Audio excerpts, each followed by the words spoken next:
Is your iPhone showing a Face ID has been disabled message? This can happen because of software glitches, incorrect settings, or sometimes even hardware issues. But don't worry, this guide will walk you through how to fix the problem and get Face ID working again. Let's dive in. Solution 1. Check out this quick setting. Open Setting, scroll down, tap Accessibility, scroll down, tap Face ID and Attention. Just enable Require Attention for Face ID.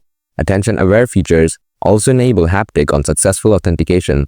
If these options are already enabled, then turn these off and turn these back again. Solution 2. Update iOS. Often update can help you to solve your problems.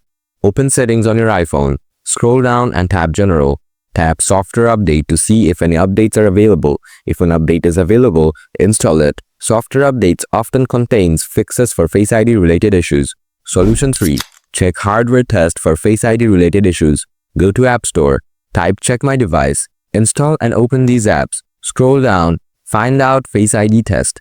Tap Begin Test. Check if your Face ID works from here or not. If this doesn't work, this could be a hardware issue. In that case, you need to go to AppleCare.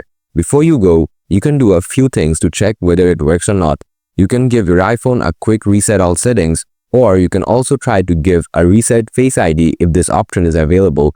If these are not useful, then there is nothing you can do unless you fix the hardware issues from an authorized repair store.